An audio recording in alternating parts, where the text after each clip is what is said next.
Yes, World at War. The game that started it all. It's 2008, Treyarch just dropped their latest COD game, but this one was about to spark the biggest success, they just didn't know it yet. Welcome back everyone, today I want to take a look at Call of Duty World at War and what made it so great, and even a masterpiece in my opinion. So, if you're interested, grab a cup of coffee, we're gonna be here for quite a minute.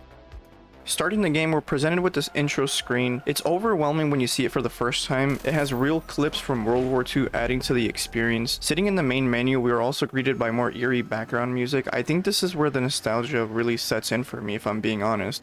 I remember being in this lobby waiting for my friends to hop on Xbox Live when I got home after school. Every time I hear this tune, I immediately get thrown back to when I was 13 or 14. The story World at War presents is an immersive one, sending you through various parts of the world. The narrative for the campaign mode focuses on the Pacific and Eastern Front's theaters of World War II, involving the US, Empire of Japan, Soviet Union, and Nazi Germany. With missions like Semper Fi, Little Resistance, and Black Hats, where you're taken to the Pacific theater to fight in Japan against the Imperial Army. This is accompanied by missions like Vendetta, Their Land, Their Blood, where you're a Russian soldier that is fighting against Germans. It had a wide variety of missions that were iconic. Though the storytelling behind these missions was well written, it was the atmosphere set by the sound design and visuals that really made this game so much better. For example, the Vendetta mission has you starting in a fountain full of dead soldiers as Germans were finishing off those that were still alive. I mean, just take a look at this clip.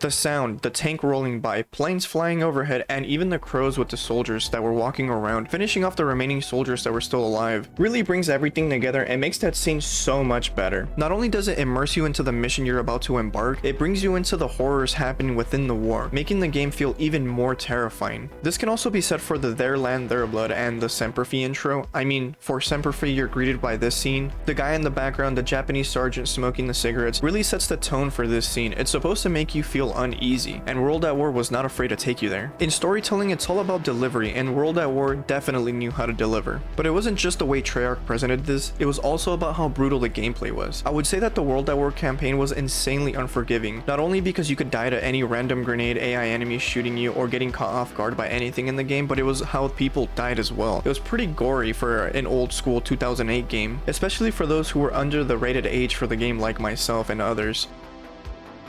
Like the intro cutscene, most of the missions included real war footage before actually starting the mission, as well as captivating loading screens where this mission would take place in. Not only did this prepare you for what was to come, it again reminded you what war was actually like, giving you the player more than just a loading screen. It threw you back into real events that real people lived through. I find this was a brilliant move by Treyarch because they weren't just added for the sake of having these authentic clips. They were used to tie into the specific mission animations. It's very subtle. I didn't notice it until I was doing research on this video. I mean, I've played this game like over 13 years ago, but again, it was a very subtle addition and most people wouldn't have noticed it because it was done really well, but man, does it go a long way, and it did a really good job of making it hard for the players to see the fine line between the war game and the real footage that they actually used. Also, these clips feel like propaganda clips that could have been used during the war. I find these additions gave a completely different vibe. Most other games don't really give the player all that often. It made the player feel something, whether it was excitement, uneasiness, or outright discomfort. It made you feel something, and that's what made this campaign by far, in my opinion, one of the best COD campaigns. Not only did they deliver with that campaign, they did this as well with the multiplayer. I find that the multiplayer was exciting. It had a wide variety of maps that weren't part of DLC maps, like Upheaval, Silo, Roundhouse, and my personal favorite, Outskirts, Dome, and Castle. And many more great maps that made the gameplay fun. Yes, the gameplay within the multiplayer had bugs and issues with it, but it was still fun. I personally enjoyed almost every map this game came with. They were manageable in size, Most weren't too big nor too small. Some of them even included vehicles like tanks. There were plenty of camping spots, though I would say typically people would run around trying to win the team deathmatch or cap the points in domination or absolutely decimate everyone in ground war. So camping was doable but hard to maintain over a long period of time, and even a longer game like domination, if you were found and your spot was burned, typically people would come back and try to abuse you out of that spot until you were just kicked out and you wouldn't even want to use it anymore, or just leave the game, to be honest. That's just kind of how Call of Duty lobbies work. So there were many glitches within the maps that were kind of annoying but kind of memorable, if I'm gonna be honest, because they were cheesy and allowed the player to have an edge over everyone else. And yeah, at the time they were frustrating, but looking back it was fun. It made you stay on your toes and understand what maps you were on. Now, I'm not saying glitches are fun for everyone, but I think that for most players reminiscing about their time in old games, I can bet that most players can admit to using 1 or 2 glitch spots.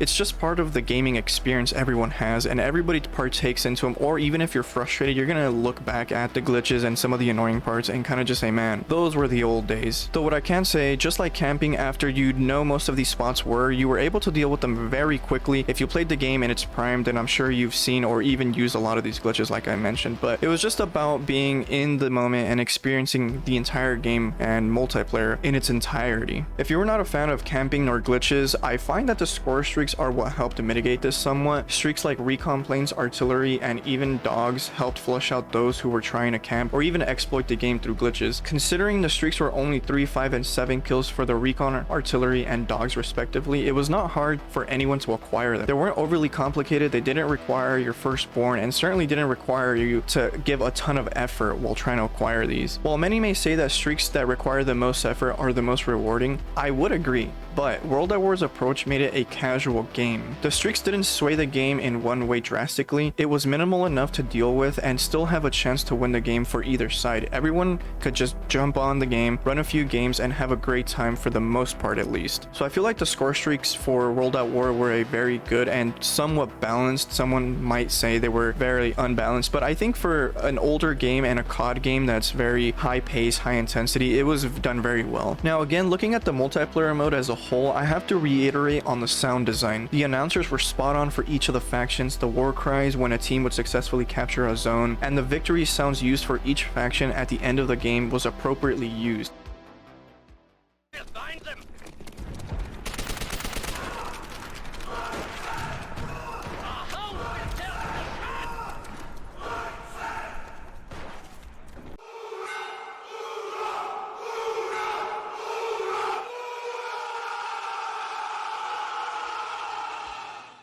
Adding these made the players feel immersed to the faction and location that they were playing, making the experience that more enjoyable. I would also like to add that most of these war cries got the players' adrenaline going, which made the gameplay fast-paced and intense, far more than it should have been, but it was a great addition to get you hyped for what you were playing for. Like the campaign, this added to the overall experience, making the multiplayer even more memorable to players, and it really tied this whole game together perfectly. I think it's safe to say that up until this point, Treyarch had taken the right approach to World at War in order to ingrain the World War II experience into the player. Though considering we started with the campaign, this is where the game comes full circle back to zombies.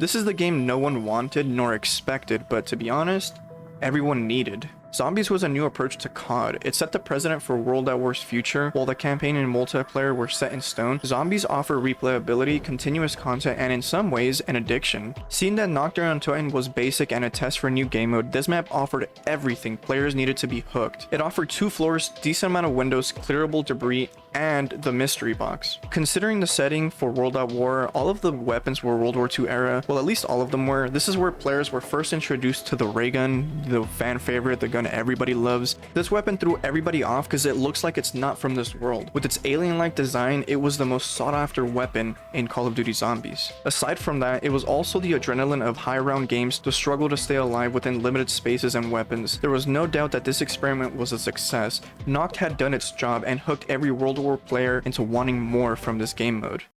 Then players were blessed with 3 new zombies maps.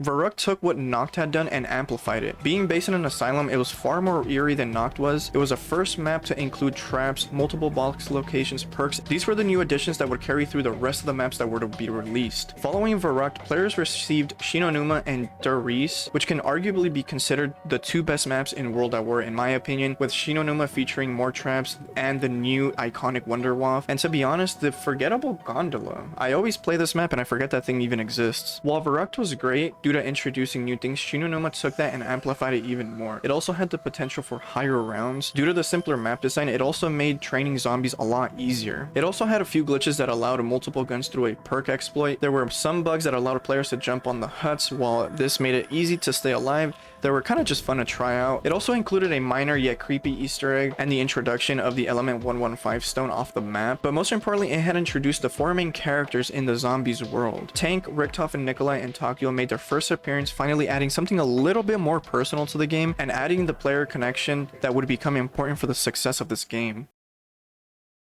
This is where Darice kind of one-upped every other map. It brought everything included in Shinonuma and Varuk, but adding new elements that kind of hooked players into a new atmosphere. They added teleporters, weapons, traps, and a pack-a-punch. This was revolutionary for zombies maps. Giving the ability to upgrade their weapon wasn't anything new, but it gave players a leg up, another tool if you will, that would increase their odds to survive longer. This can also be said about the teleporters. They made it easier to move through the map in a creative way, adding to the survivability factor. Like Shinonuma, Darice was also good for high round games due to the simple design. There were many areas that allowed for training without many obstacles that can get you killed. Along with all these factors, players also had the newly introduced Bowie knife and monkey bomb. I think it's safe to say these are memorable because it saved anyone that was about to get cornered and clapped. Though with everything Darice came with, there were still 2 key pieces of content that became iconic: the audio tapes and interactive Easter egg.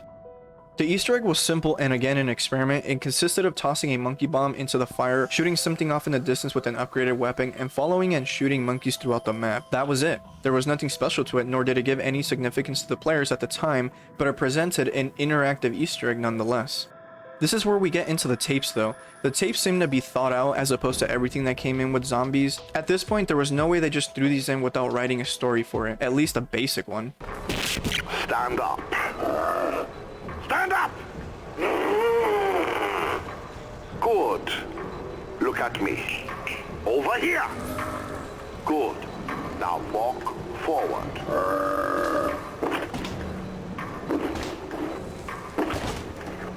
Excellent. Further. Keep coming. It's all right. Stay there. Calm down. I order you. Kill it. Bring me another. Gentlemen, it is with the utmost urgency that I draw your attention to the lack of funding being injected into the giant project. While I believe we are close to realizing the ultimate plan, we still have several years of development before it is ready. It would be folly to cut our expenditures so early. These introduce the story behind what caused the zombie apocalypse, giving players an insight to who Dr. Richthof and one of the main characters, as well as introducing 2 new characters, Dr. Ludwig Maxis and Samantha. These tapes gave some background to what kind of experiments Richthof and Maxis conducted with corpses in trying to create an undead army on behalf of the German government, thus causing the zombie outbreak. And it also left some ambiguity to what had happened to Samantha and her dog after they were trapped in the teleporter when it was activated. Hearing these tapes let the player know that there might be more to the story to come, something more sinister, something a little bit more interesting, and so the players' minds ran with wild theories of what it could all actually mean. But at last, World at War enthusiasts could never have imagined what was to come.